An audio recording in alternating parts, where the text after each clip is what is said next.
And when we first started the show, I really thought we were doing a show about building cars and motorcycles for people. It evolved into a show about people and their story. It really brought challenges in the early days. For years, fans of counting cars have watched Danny Koker build an empire of custom rides and restorations. But behind the scenes, there's another side of the story.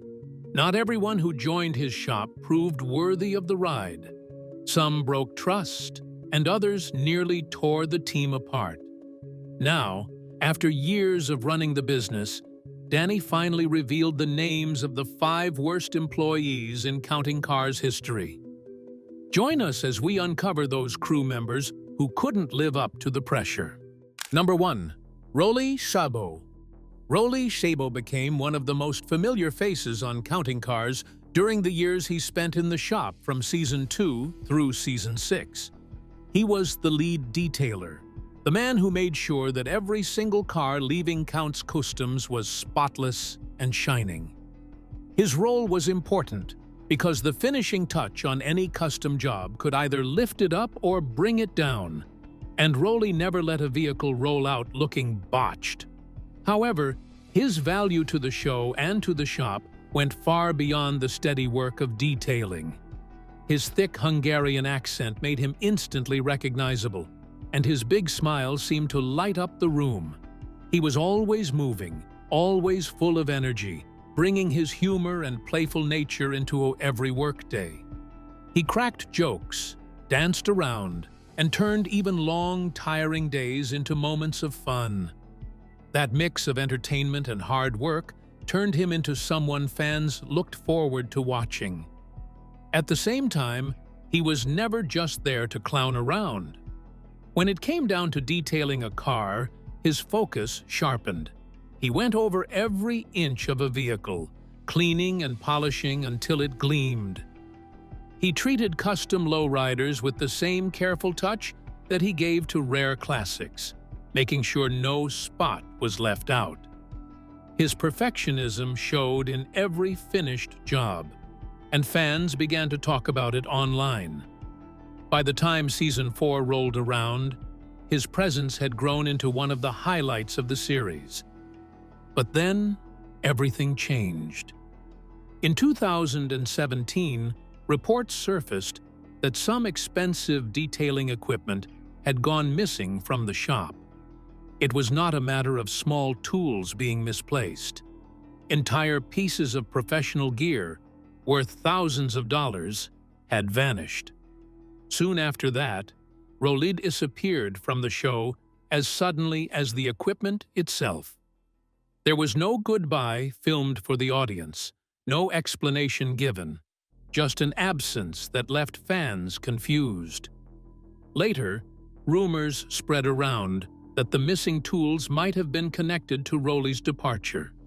Whispers suggested he had taken the equipment and never come back. Count's Customs never released a statement to set things straight. But the timing of his disappearance and the theft had fans wondering. Some refused to believe he could have been tied to the missing gear, while others simply felt disappointed that one of the show's most vibrant personalities had left without closure. Despite the rumors, Rolly did not fade away completely. He stayed in Las Vegas and decided to branch out on his own. He opened Rock and Rolly Custom Detailing, a business that allowed him to keep working in the field he loved most. With the same dedication he once brought to Count's Customs, he began polishing and restoring cars for his own loyal customers. His shop grew into a place where his skill and personality still shone through, even if he was no longer on television. For Danny and the crew, though, the disappearance of equipment during Rolly's exit planted the first seeds of mistrust. It marked the start of Danny's growing struggles with keeping his team together and making sure loyalty stayed strong. For the fans, Rolly's story remains one of the most unforgettable parts of Counting Cars, a blend of laughter, craftsmanship, and mystery that has never fully gone away. Meanwhile, this next employee went shockingly over the bar. Number 2. Joseph Frontiera. Joseph Frontiera's story became one of the darkest chapters in the history of counting cars, even though most fans never saw his face on screen. While Danny and the crew were busy finding, restoring, and flipping cars, Joseph worked in the background. His role was not in the garage with tools and paint, but at a desk handling the money. He was hired as the bookkeeper, and his job was to pay bills, manage payroll, and keep track of every dollar going in and out of Counts Customs. At first, everything seemed to be running smoothly. The team trusted him, and his work appeared to keep the business side in order. Over time, however, small cracks began to show. Strange patterns started to turn up in the company's finances.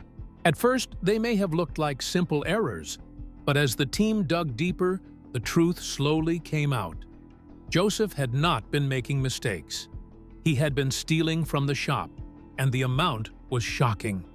He had taken more than $75,000 from the business. This was not just money missing from a drawer. It was money meant to keep the shop running, to pay workers, and to cover expenses that kept Counts Customs alive. To make the scheme work, he went even further by forging Danny Koker's signature. He drew up fake records to make it look as if the spending was legitimate. For a while, this cover-up worked, but when the truth finally came out, it hit the team hard. The discovery felt like a betrayal. Counts Customs had placed their trust in him, giving him control over the most sensitive part of the business. Instead of protecting the finances, he drained them for his own benefit. The way Joseph used the stolen money made the situation even worse. He used company funds to cover a down payment on a luxury Range Rover. He also used the shop's money for airline tickets and personal travel. When Danny and the rest of the crew uncovered the details, the anger ran deep. By 2016, legal action was the only option. Counts Customs filed a lawsuit not only against Joseph, but also against Randstad USA, the staffing agency that had brought him into the business. The claim stated that the agency had failed to properly check his background, and because of that failure, the shop had been placed in the hands of someone who could not be trusted. The case went public, and once fans heard the news, they were stunned. Joseph's exit from the show had already happened by then. He did not receive a farewell scene or any explanation on screen. He simply disappeared from episodes, leaving viewers wondering what had happened. When the lawsuit and details of his theft came to light, the reason for his absence became clear. Behind the scenes, he had already walked away, leaving behind a mess that others had to clean up. After the lawsuit, Joseph vanished from public view. There were no interviews, no appearances, and no effort to explain his side of the story. He did not try to repair his image or return to television. As far as anyone knows, he stepped off the grid entirely. Fans searched for updates, but nothing surfaced. The damage, however, had already been done. Counts Customs had to tighten up their system, making sure no one else could slip through the cracks in the same way. Danny became more careful about who he trusted, and the team learned to keep a closer eye on the financial side of their shop. The experience forced them to put stronger controls in place, because the impact of Joseph's theft had shown just how vulnerable they had been.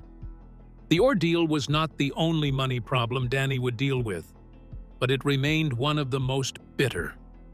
For fans, the story of Joseph Frontiera became a reminder that trouble can build up in the shadows. Let's take a look at this next crew member. Number 3. Mike Henry.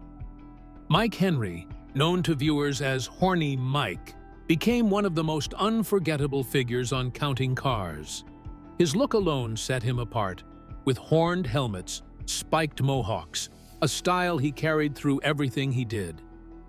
He added energy to every scene, always drawing attention, but behind the wild image was a man who took his craft very seriously. He wasn't just a character for television, He was a skilled artist with years of experience and a passion that pushed him to keep creating. At Count's Customs, Mike took on the role of lead airbrush artist, and his job was not a small one. He was responsible for transforming ordinary surfaces into extraordinary pieces of art. Cars, bikes, and even helmets went under his brush and came out looking like unique masterpieces. Flames, skulls, dramatic fades, and murals became his trademark, and his ability to bring out character through paint set him apart from others in the shop. And fans loved watching what he would create next. But working in a place like Count's Customs while being part of a television production came with challenges. Creative differences began to surface. Mike liked to push limits, going bigger and wilder with color, texture, and design. Danny, on the other hand, had to protect the business, making sure the style of the shop stayed consistent and didn't stray too far from its brand. That balance between artistic freedom and business control caused tension over time. Both cared about the work, but their visions did not always align. Alongside the creative struggles came the pressure of television. Reality TV runs on strict schedules, and deadlines leave little room for the natural flow of creativity. Mike was forced to finish designs quickly, even though true airbrush work demanded time, patience, and layers of effort. Blending shades, building depth, and crafting details could not always be rushed. Yet the cameras kept rolling, and the show required fast turnarounds. That constant demand started to weigh on him. As the seasons passed, Mike's role slowly shifted. His presence on screen decreased, and when he did appear, it was often for special projects rather than as a central figure. Fans picked up on the change and speculated about his absence. Many thought he might have walked away in frustration or been pushed out, but the reality was different. Mike wasn't fired, nor did he storm off in anger. Instead, he began to carve out his own direction. He launched Horny Mike Designs, building a business under his own name. He continued creating custom pieces, focusing on helmets, bikes, cars, and accessories, but now he had full control over his vision. His brand allowed him to bring his imaginations to life without compromise. He also started showing up at car events, fan gatherings, and even appeared on other TV programs.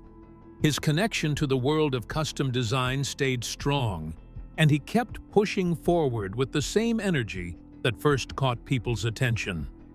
Even though his focus moved more toward personal projects, it wasn't due to hostility, only a natural shift in priorities. Mike Henry's journey shows the struggle of an artist working inside a fast-moving environment shaped by television. By stepping back, he protected his art and found space to grow in his own way. Fans still remember the energy he brought into every scene, and his influence on the series remains easy to see. This next employee, however, had something interesting going on. Number 4. Shannon Aikau.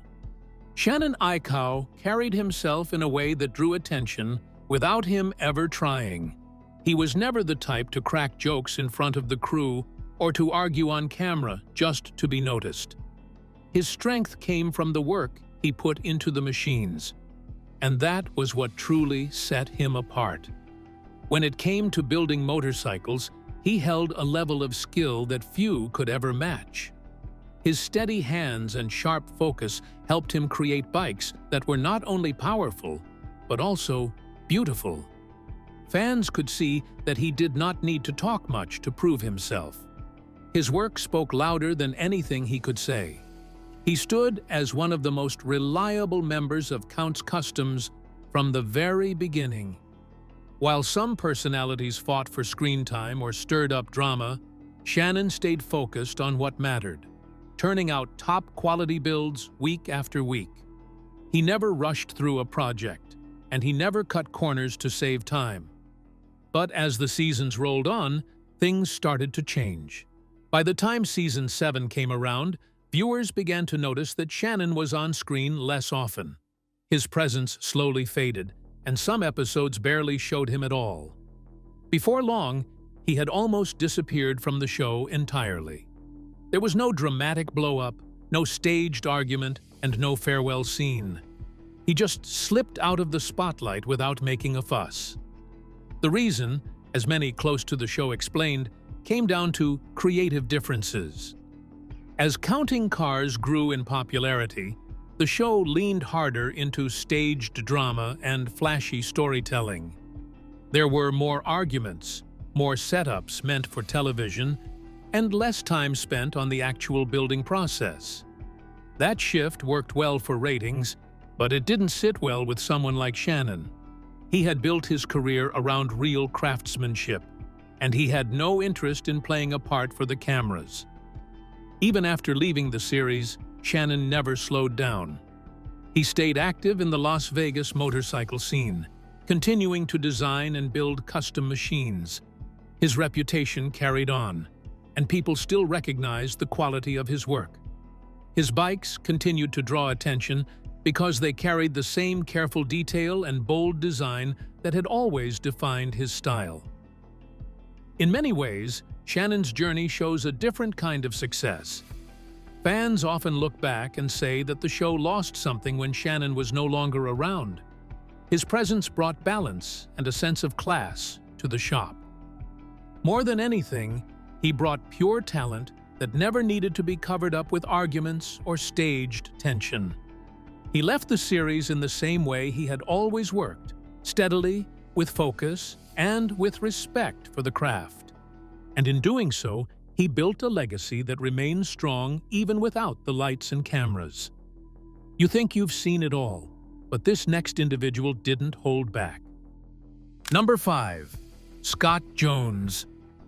Scott Jones stood out as one of the first familiar faces when Counting Cars began its run.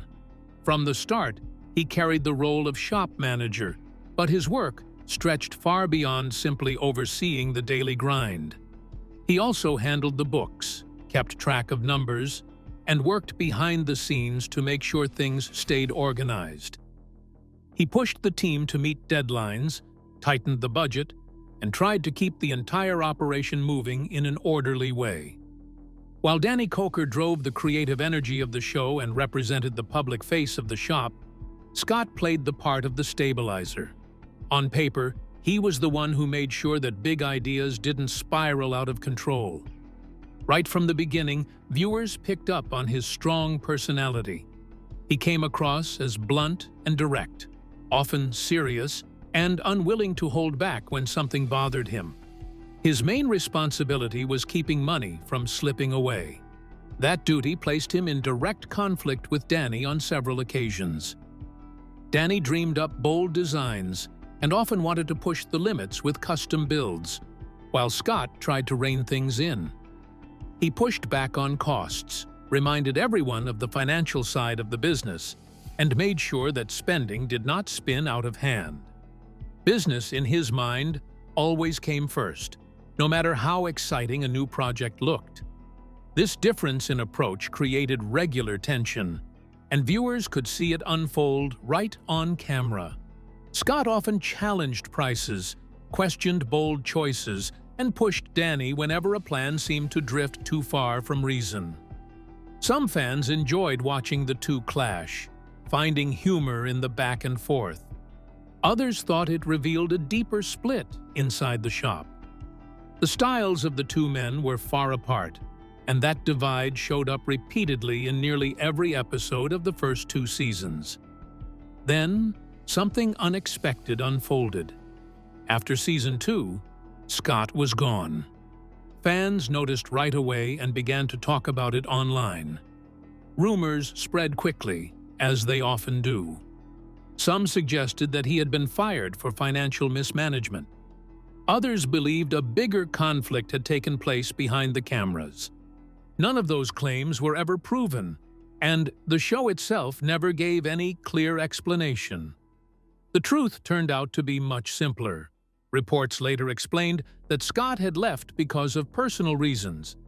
He decided to move to Tennessee, where he could be closer to his family. It was not about drama or clashing egos, nor was it about mishandling money. It was a matter of shifting priorities, of choosing what mattered most away from the television spotlight. Sometimes life changes pull people in a new direction, and Scott chose to step away from the show for family. After leaving Las Vegas, he did not disappear from the automotive world. In Tennessee, he built up his own business, Koker's Extreme Automotive, where he continued to put his skills to use. He even stepped into another television role when he appeared on Netflix's Swap Shop, a show that also revolved around cars and collectibles. His path stayed tied to vehicles, and he carried on working in the field that had defined so much of his career. Though he may not have been the most popular figure on Counting Cars, Scott's impact during the early days was undeniable.